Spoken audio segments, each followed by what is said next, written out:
Halo, halo, witam wszystkich bardzo serdecznie. A w dzisiejszym odcinku to, co najbardziej lubimy w Rise of Kingdoms, czyli dramy, czyli zdrady, zdrady na zdradzie i tak dalej, i tak dalej. A to wszystko w moim KVK, w którym, co ciekawe, praktycznie nie uczestniczę.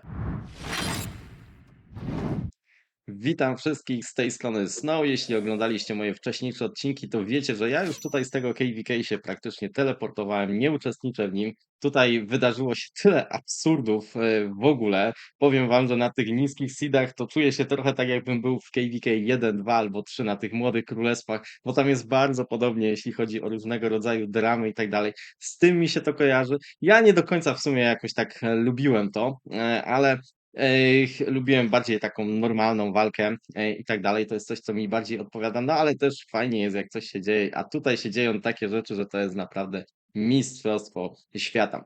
Nie pamiętam już, kiedy ostatnio opowiadałem, jest w ogóle dużo rzeczy takich off-topików, które bym tutaj mógł zrobić, ale to już będzie temat na kolejne odcinki, na kolejne dni, na które zapraszam, a dzisiaj powiem, czy postaram się powiedzieć tylko o tym, co dzieje się na tym naszym KVK. Okej, i od razu powiem, że tutaj nie mam jakiejś absolutnej wiedzy i podejrzewam, że byłoby to bardzo ciężko zdobyć, ze względu na to, że każdy mówi co innego, wiecie o co chodzi. A mnie też naprawdę ostatnimi dniami nie było wiele tutaj na Rise of Kingdoms.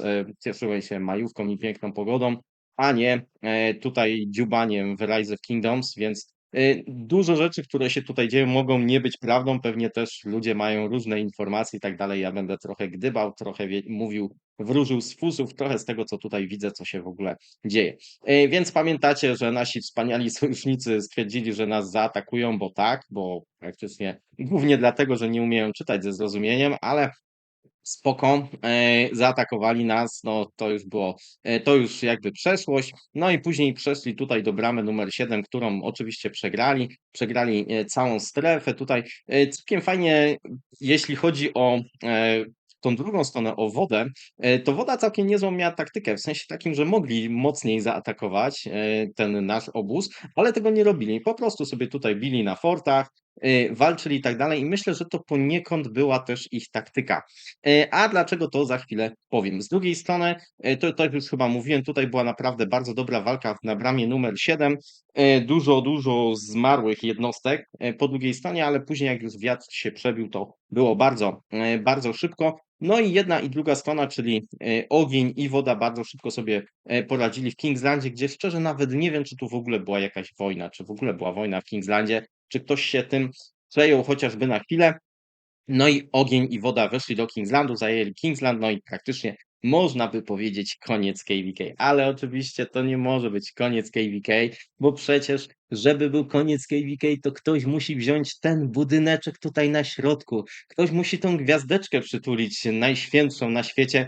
No i oczywiście ta gwiazdeczka stała się tutaj takim ogniem niezgody. I powiem wam, że ja tutaj mam trochę też taką satysfakcję, bo pamiętam, jak jeszcze był matchmaking, rozmawiałem na pewno z jakimś oficerem albo królem, jeśli chodzi o ogień. Wydaje mi się, że to było największe królestwo, które tam jest w ogniu. To jest chyba ten sojusz się OB nazywa, chociaż mogłem się pomylić. Już teraz nie umiem znaleźć tej rozmowy, bo tych rozmów mam naprawdę bardzo dużo. W ogóle super, że do mnie piszecie, naprawdę przepraszam dla wszystkich osób, które nie odpisuję. Tak jak mówię, ostatnio mnie dużo nie było tych zaległości. Mam po prostu całe mnóstwo, nie wiem, czy będę w stanie odpisać na te wszystkie wiadomości, ale jakoś się będę na pewno starał powoli gdzieś tam z tego odkopywać. Tak czy inaczej, wracam do historii. Nie jestem w stanie znaleźć tej rozmowy. A szkoda, bo naprawdę aż mnie nosi. Chciałem bardzo. Nie wiem też, czy ona gdzieś nie zniknęła po tej zmianie czatu. Nie wiem, ciężko mi to wszystko określić, ale pamiętam, jak rozmawiałem właśnie z tymi zarządcami, czy tam zarządcą z ognia i mu mówiłem, że matchmaking, który wymyślili, jest bez sensu, ponieważ wzięli dwa najsilniejsze obozy na dwa słabsze obozy. I było oczywiste od samego początku tego KVK, że ogień wygra z ziemią i że woda wygra z wiatrem. No było to absolutnie dla mnie oczywiste od samego początku, czy może nie oczywiste tak w 100%, ale jednak w większości, tak? Byłem przekonany o tym, że tak będzie i taki był najprawdopodobniejszy scenariusz. No i to się oczywiście ziściło. I ja wtedy mówiłem: „Okej, możecie sobie dobrać jak chcecie tych sojuszników, tylko pamiętajcie o tym, że jak woda wygra z wiatrem i wy wygracie z ziemią, która ogólnie jest słaba, to później będziecie musieli w Kingslandzie walczyć między sobą”. I jeszcze tak na odchodne napisałem i pamiętaj też o tym, że najczęściej wtedy, kiedy, jest taki bratobójczy pojedynek, jeśli chodzi o Kingsland, to ten najsilniejszy najczęściej przegrywa, a wiedziałem, że ogień jest tak naprawdę najsilniejszym tutaj obozem. I co? I to się oczywiście wszystko sprawdziło. To znaczy ja w sumie koniec końców nie jestem w stanie, bo to wiecie, nikt nie jest w stanie obliczyć, kto tu jest najsilniejszym obozem. Czy to rzeczywiście ogień, czy to może jest woda. Wydaje mi się, że mimo wszystko ogień jest najsilniejszym obozem tutaj. No i wiecie, powstał pewnego typu problem ze względu na ten matchmaking. No bo właśnie, gdyby oni się podzielili inaczej, gdyby na przykład woda była z nami, a ogień był z ziemią, co myślę, że to by był naprawdę dużo lepszy matchmaking na to KVK i byłoby w ogóle dużo ciekawiej, to byłoby bez problemu. Na koniec końców rzeczywiście odbyłaby się ta wojna, ale na zupełnie innych zasadach, bez tych wszystkich zdrad i tak dalej, i tak dalej. Natomiast tutaj, jak to wyglądało?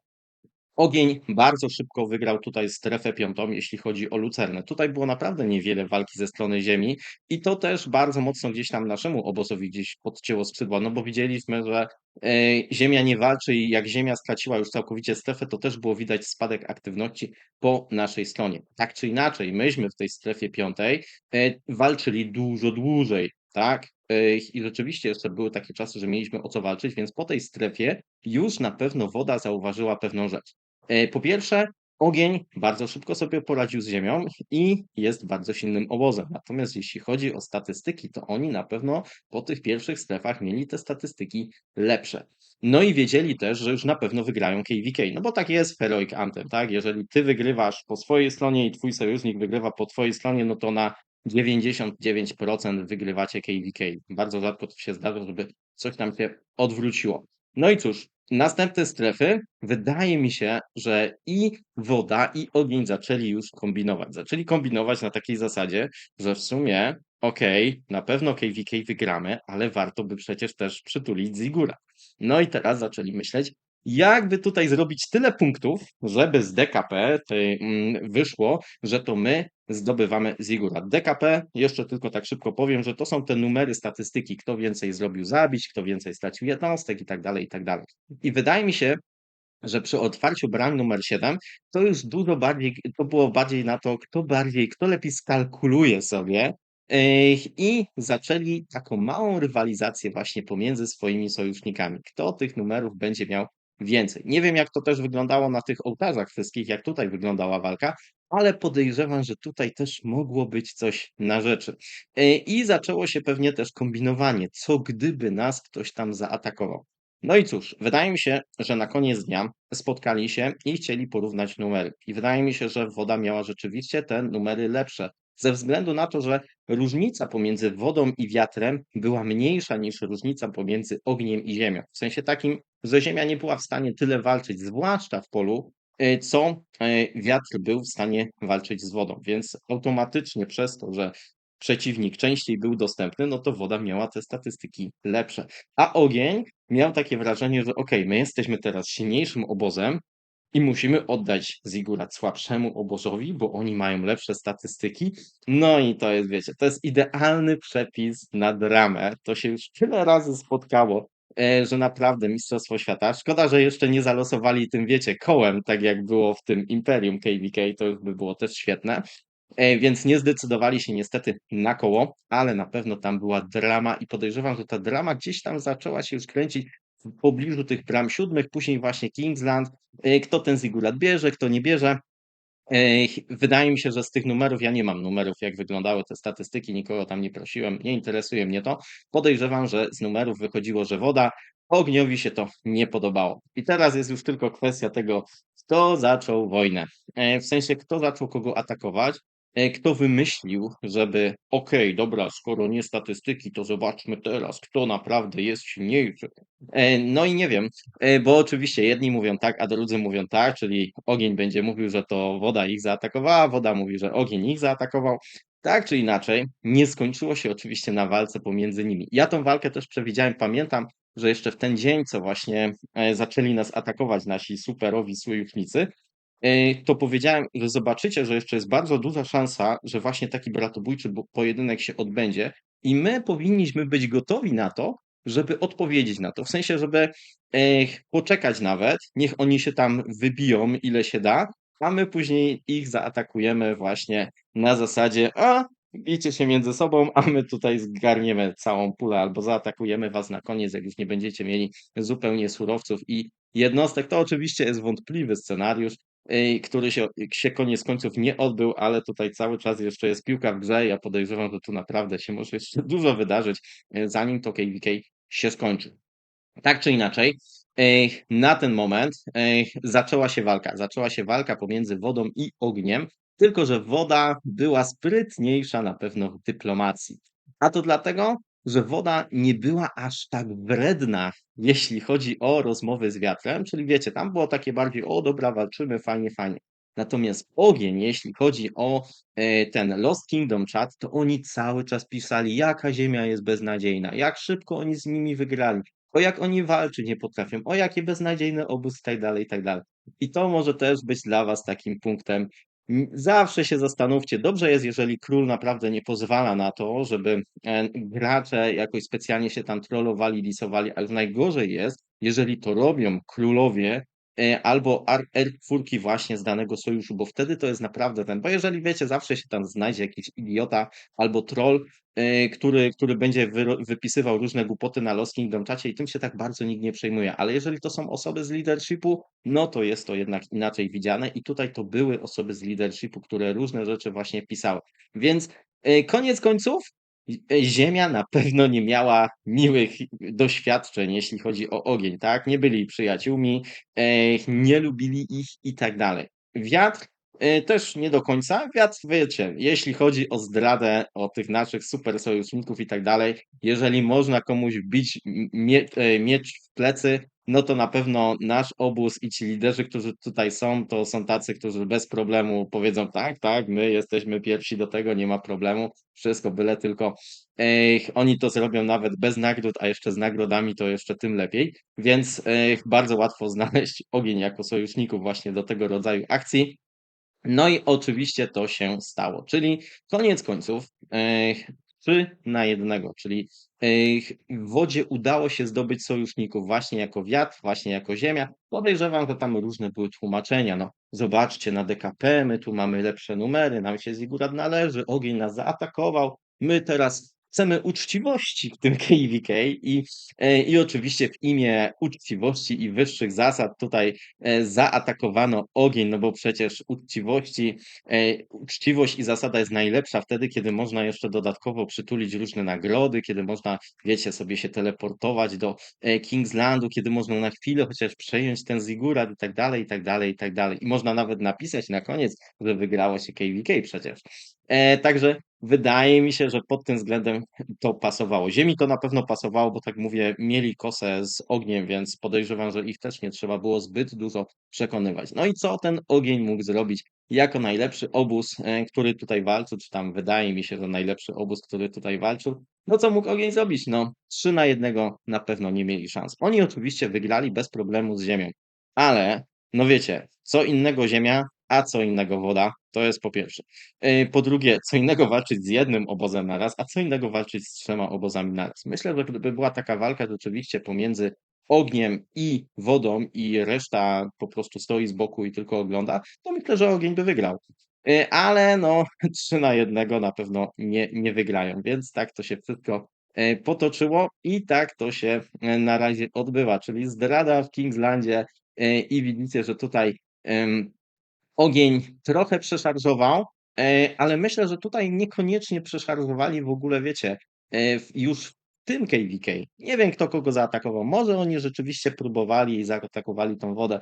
Ja tu nie jestem w stanie powiedzieć, ciężko mi to określić. Natomiast wydaje mi się, że ogień pierwsze co zepsuł, to zanim to KVK się jeszcze zaczęło. Bo oni mogli zauważyć to, że są raczej najsilniejszym obozem, i powinni właśnie nie dobierać sobie jako sojusznika drugi najsilniejszy obóz. I to też mówię, bo to wydaje mi się, że to nie jest scenariusz KVK, szczególnie na Heroic Anthem, który się nigdy wcześniej nie wydarzył. Wydaje mi się, że to jest dosyć typowy scenariusz. Czyli wiecie, wybierasz sobie najsilniejszego sojusznika najsilniejszy obóz, drugi najsilniejszy, jesteś najsilniejszy, wybierasz sobie drugi najsilniejszy obóz jako sojusznika i masz pewność, że wygrywasz KVK.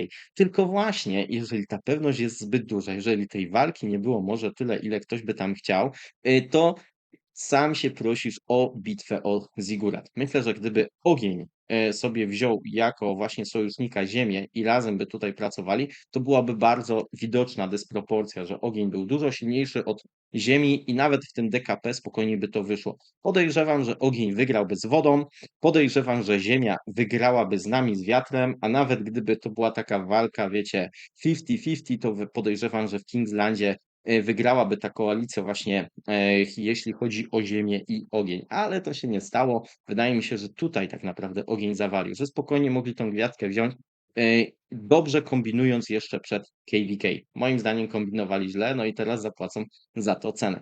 Ale czy to znaczy, że to się skończy? Moim zdaniem absolutnie nie, bo ja wiem, jakie osoby są w naszym obozie i wiem, jak oni kalkulują i wiem, jak oni myślą. Więc oni myślę, że tutaj nie będą mieli absolutnie żadnego problemu z tym, że teraz atakują na przykład ogień, ale jeżeli ogień by powiedział tym naszym wspaniałym sojusznikom, że teraz okej, to może zrobimy tak, że wy teraz z nami będziecie i zaatakujemy wodę i dostaniecie zigurat. W sensie takim, że ogień nie chce ziguratu już, ale po prostu nie chce, żeby woda miała zigurat, tak? Bo już ich tak nienawidzą, że po prostu chcą ich tam dojechać i tyle. I powiedzą, że teraz wy, co prawda, jesteście obozem gdzieś tam słabszym, ale spoko, damy wam, jeśli się na to zgodzicie. Albo mogą nawet taką samą propozycję złożyć ziemi, bo wiecie, no tam niesnaski niesnaskami, ale zigurat ziguratem. Więc czy to się tak skończy? Nie wiem. Na pewno, kiedy ogień zostanie już wyrzucony z tego Kingslandu, to się zacznie znowu myślenie, no dobra, no to komu teraz ta gwiazdka? Bo na pewno woda będzie stwierdziła, że o, gwiazdka nasza, tak, dziękujemy wam za pomoc, damy wam jakieś tam pomniejsze nagrody, damy wam, będziecie mogli sobie kręgi robić, będziecie mogli sobie zdobywać tam ołtarze i tak dalej, będziemy super kolegami do końca KVK. Całkiem możliwe, ja bym dał większość procent, że tak to się właśnie skończy i tak będzie do końca KVK, nikt już nie będzie chciał walczyć, ale gdyby jeszcze była taka opcja, że właśnie zaczną coś kombinować, żeby ten zigurat jeszcze dostać, to całkiem może jest możliwe, że byłaby szansa. No, taki twist to byłby już naprawdę mega mocny. Tak czy inaczej, tak wygląda Kingsland. Mogę wam pokazać z bliska, bo tutaj już praktycznie walki nie ma, ale wiecie, ogień tak szczerze, jak zobaczył, że to jest 3 na 1, to nie było tu jakiejś wielkiej walki. To znaczy walki tu jeszcze są. Widzicie, że tu się pojawiają marsze, no ale jak to w ogóle, wiecie, nie ma szans, nie ma szans. To jest za dużo marszy, 3 obozy na jeden obóz, to nikt tego nie jest w stanie wytrzymać, a tu widzicie, że z jednej strony ziemia, z jednej strony woda, wiatr tutaj też jest, chociaż jak widzicie tak delikatnie, no ale to nawet nie jest żadna walka, to jest po prostu palenie przeciwnika, który no musiał się wycofać, no absolutnie tutaj nie ma takiej opcji, żeby byli w stanie cokolwiek wygrać sami. Chociaż widzicie, że tutaj nawet jeszcze budują jakąś, nie wiem, strefę defensywną i tak dalej. Może to jeszcze próbują właśnie poprzez dyplomację coś dostać, ale tak to się kończy. No i cóż, przydługawy ten odcinek, ale udało mi się nie wchodzić na inne tematy. Na pewno jeszcze się pojawi odcinek z tym, co ja myślę i jaka tam powiedzmy moja przyszłość, ale co ciekawe też odezwała się do mnie Agus, także też będzie odcinek związany z tym spotkaniem przy ognisku, tak w cudzysłowie. Zobaczmy, jak to wszystko będzie wyglądało, ale dostałem informację, także tutaj też będzie się działo i będę tutaj działał w tym zakresie. A na dzisiaj to już wszystko. Wielkie dzięki, trzymajcie się i do usłyszenia. I mam nadzieję, że w waszym KVK takich zdrad nie będzie. Trzymajcie się, cześć.